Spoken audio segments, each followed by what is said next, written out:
আসসালামু আলাইকুম। আমার আগের ভিডিওতে দেখতে পারতেছেন আমার সার্ভার একটা রেডি করছি, ওটা সম্পূর্ণ রেডি করে আর কি অ্যাসেম্বলি করে সার্ভার একটা যেভাবে ফিটিং করা লাগে আমি ফিটিংটা করে ফেলছি। আর আজকে আমি ভিডিওটা আমার এটা দেখাবো যে আমি কিভাবে এখানে আমার ওএলটির যেটা আছে নতুন ওএলটিটা এটাকে সেট আপ করবো। এখানে আপনার ওএলটিটাকে সুন্দর করে যেটা সেট আপটা করা যায় আর কি এখানে ইনস্টল করা যায়, শূন্যরূপে থাকবে লকের মাধ্যমে এটা করব, কমপ্লিট করব।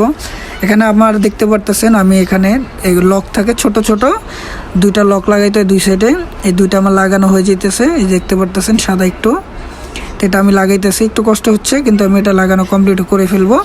এটা লাগানো হয়ে গেলে আমার এখানে যে ওয়েলটিটা আছে আমি ওয়েলটিটা রেডি করব। আমি এখন ওয়েলটিটাকে নিচ্ছি বের করে সার্ভার আমার রুমের থেকে। এখন আমি ওয়েলটিটাকে খুলবো। এটা দেখতে পারতেছেন ইকম ব্র্যান্ডের, এটা হলো আপনার আমার ইকম নেটওয়ার্কের ইপন নেটওয়ার্কের আমার আর কি মূলত, আর হলো ইকম ব্র্যান্ডের এটা হলো গিয়ে ওয়েলটিটা। এটা আমি এখন বের করতেছি। এখানে দেখতে পারতেছেন এটা খুব সেফটির সাথে এসেছে এখানে। তো এটা দিয়ে আমার মূলত ইউজার যে কাজটা, অনেকে এটা বলতে পারেন যে এটার কাজটা কি বা এটা দিয়ে কী করা হয়, বা এটাতে মূলত আমাদের ইউজার ক্রিয়েট করা হয়, ইউজারের যে ইন্টারনেটটা সম্পূর্ণ ওটা দিয়ে হয়।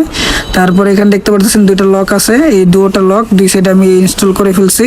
আমার লক দুটো লাগানো হয়ে গেলে এখানে দেখতে পাচ্ছেন ইকমের এখানে যার যাবতীয় আছে সব ডিটেলস দেওয়া আছে। এই যে ইকম E8 আর কি E08 এটার মডেল দেওয়া আছে আর কি, মডেলটা পুরোপুরি দেখাতে পারতেছি না।